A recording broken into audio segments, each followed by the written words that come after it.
Assalamualaikum warahmatullahi wabarakatuh. Bismillahirrahmanirrahim. Alhamdulillahirabbil alamin wa bihi nasta'inu ala umurid dunya waddin.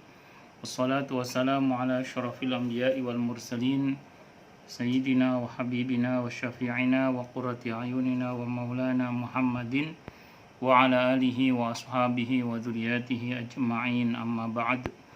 Asyhadu an la ilaha illallah wa asyhadu anna Muhammadar Rasulullah wa ufawwidu amri ilallah innallaha basirum bil ibad. Hasbiyallahu la ilaha illahu wa alaihi tawakkaltu wa huwa rabbul arsyil azim. Qala Allah ta'ala fi kitabihil karim hikayatan an nabiyillahi Musa alaihi salam, Rabbi syrah li sadri wa yassir li amri wahlul 'uqdatam min lisani yafqahu qawli. Para alim, para asatidah, para ibu-ibu sekalian, hafidhoni wa hafidhakunallah.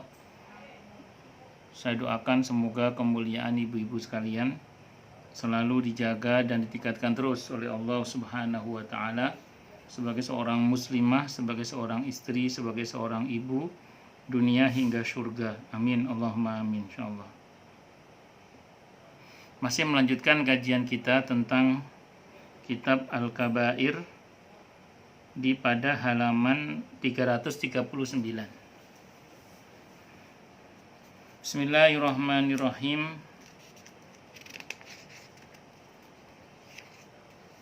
Diriwayatkan dari Abu Musa radhiyallahu an, ia berkata, tidaklah seorang mayit meninggal dunia lalu orang-orang yang menangisinya berkata, "Oh Tuanku, oh gunungku," ini dan itu, melainkan dua malaikat ditugaskan untuk mendorong dadanya dengan kuat sambil mengatakan, "Benarkah kau seperti itu?"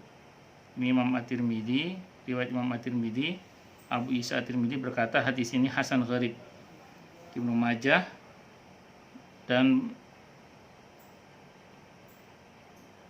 terdapat dalam Sahihul Jami' juga ya. Hadis ini sahih dan dinyatakan bersumber dari At-Tirmidzi dari hadis Abu Musa Al-Asy'ari radhiyallahu anhu. Namun Imam Al-Qurtubi dalam kitab At-Tadhkirah itu merinci hadis ini dengan mengatakan begini. Jadi kalau ratapan orang yang masih hidup itu dikarenakan kelalaian si mayit, kok tidak mendidik keluarganya, maka memang hal itu akan dilakukan. Atau ratapan si mayit itu karena permintaan dari si mayit semasa hidupnya. Jadi misalnya si mayit ini semasa hidupnya itu berpesan, nanti kalau bapak mati tolong diratapi ya, itu akan dituntut seperti apa yang dikatakan dalam hadis itu. Itu menurut penjelasan Imam Al-Qurtubi. Tapi kalau semasa hidup si mayit yang mati itu sudah berusaha mengingatkan keluarganya, terutama kalau dia seorang suami, mengingatkan istri dan anak-anaknya agar jangan meratap. Kalau nanti dia meninggal dunia, diingatkan bahwa kematian seseorang itu tidak akan mengurangi rizki yang hidup. Kalau suami itu mati, itu tidak akan mengurangi rizki si istri maupun anaknya, sehingga kemudian tidak perlu meratap itu. Tapi kok keluarganya masih meratap juga, ya berarti si mayit sudah terbebas dari tuntutan itu. Di tuntutan ini nggak berlaku bagi orang yang semasa hidupnya sudah berusaha untuk mengingatkan keluarganya agar jangan meratap. Tapi kalau semasa hidupnya dia tidak pernah mendidik keluarganya, tidak pernah mengingatkan, tidak pernah mendoakan, apalagi terus malah berpesan agar diratapi, baru hadis tadi berlaku, dituntut nanti dia. Dituntut pada saat kematiannya ketika keluarganya meratapinya. Allahu Akbar. Rasulullah Muhammad sallallahu alaihi wasallam bersabda, seorang wanita yang meratapi mayit, jika tidak bertaubat, ia akan dibangkitkan pada hari kiamat dengan dikenakan baju besi berkarat dan baju panjang dari aspal. Ini hadisnya Sahih Muslim. Kalau nggak bertaubat tapi kalau bertaubat, tentu tidak akan dikenakan apa yang diancamkan dalam hadis ini. Nah, jadi kalau misalnya maaf ya, di masa lalu misalnya, ketika misalnya pernah terjadi kita meratap, dan meratap itu intinya satu, tidak ridho dengan takdir Allah. Maka kalau itu yang terjadi, segera taubati, minta ampun kepada Allah Subhanahu wa ta'ala. Atau sekarang juga masih terjadi, bisa jadi tanpa kita sadari. Begitu kita menyadari, segera bertaubat, minta ampun kepada Allah Subhanahu wa ta'ala. Saya ulang, meratap itu intinya satu, tidak ridho dengan takdir Allah Subhanahu wa ta'ala. Makanya kan dalam Islam itu kita tidak boleh berkata, andaikan kemarin saya begini ya, andaikan kemarin saya begini ya. Jadi kita itu tidak boleh ngomong gitu.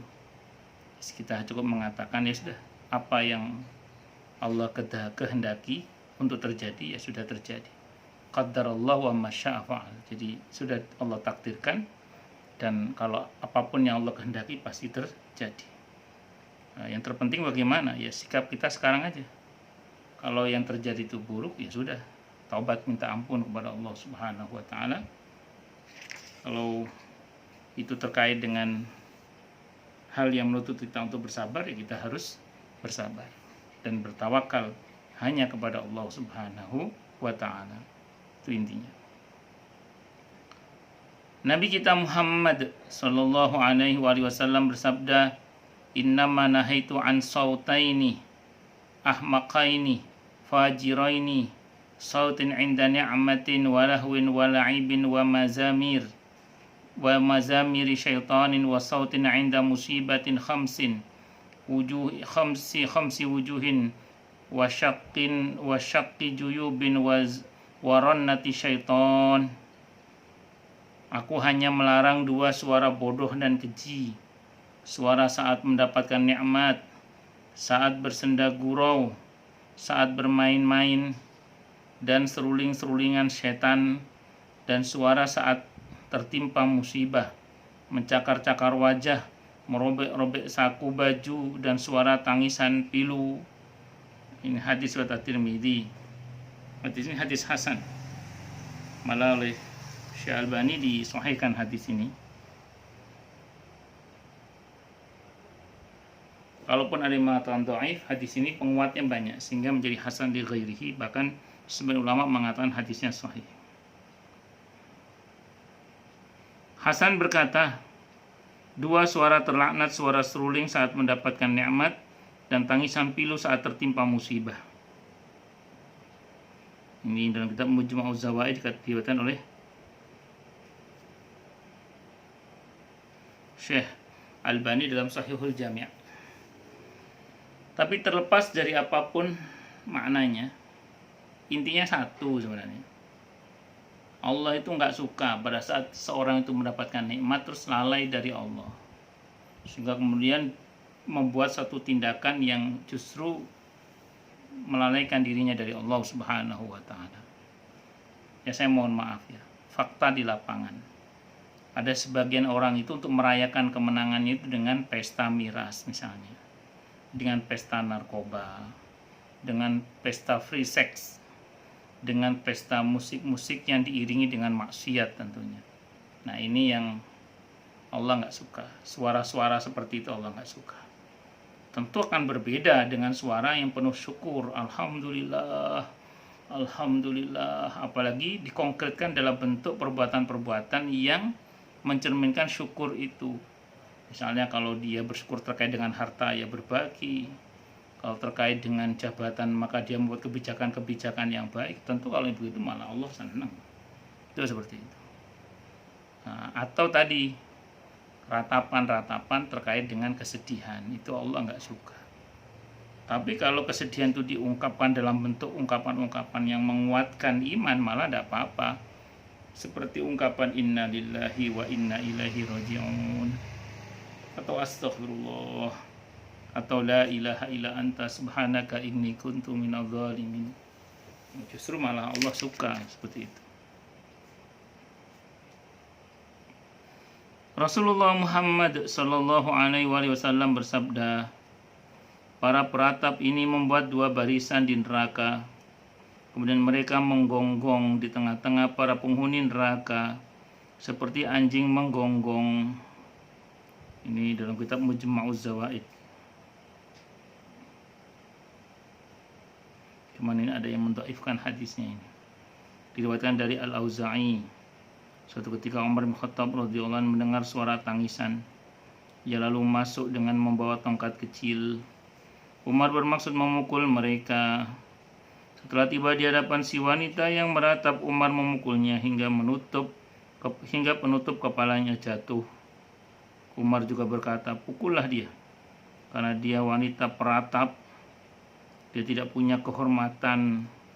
Dia bukan menangis karena kesedihan kalian, tetapi dia mengucurkan air mata demi meraup dirham-dirham kalian. Dia menyakiti mayit-mayit kalian di dalam kubur mereka, menyakiti orang-orang yang masih hidup di antara kalian di rumah-rumah mereka, karena dia melarang bersabar seperti yang diperintahkan Allah dan memerintahkan berkeluh kesah dilarang dan memerintahkan berkeluh kesah yang dilarang oleh Allah. Jadi pernah Umar bin Khattab radhiyallahu an memukul seorang wanita yang kerjaannya memang senang meratap dan memprovokasi orang untuk meratap. Jadi kalau bahasa sederhananya gini, orang kalau meratap saja itu al-asi, orang yang berbuat maksiat durhaka kepada Allah. Tapi kalau dia sudah memprovokasi orang untuk meratap, itu udah setan namanya. Jadi setan itu pengganggu, dimana kemudian orang yang tadinya nggak meratap jadi meratap gara-gara ulah seseorang itu. Nah, dulu itu ada orang seperti itu. Oleh Umar bin Khattab radhiyallahu anhu dipukul. Itu dalam Islam itu pukulan takzir namanya. Ya jangan dipukul, jangan bayangkan dipukul smackdown gitu ya. Pukulan takzir itu sekedar pukulan untuk menimbulkan efek jera dan malu supaya dia tidak mengulangi kembali. Nah ya tadi kalau kita pukulan smackdown ya, kalau untuk ukuran sekelas Umar bin Khattab radhiyallahu an yang sekali mencabut pedang puluhan orang kafir mati, tentu wanita tadi sudah mati pastinya kalau dipukul oleh Umar bin Khattab radhiyallahu an. Tapi nggak mati, cuman penutup kepalanya sampai jatuh. Ya itu menunjukkan bahwa pukulan beliau bukan pukulan yang mubarrih, bukan pukulan yang mencelakai, bukan, tapi pukulan yang menimbulkan efek jera, namanya takzir. Dalam Islam boleh itu, dan tujuan utamanya sih untuk membuat seseorang yang masif dalam berbuat dosa tadi itu supaya malu dan tidak mengulangi perbuatannya itu. Itu namanya takzir namanya. Wallahu a'lam bishawab.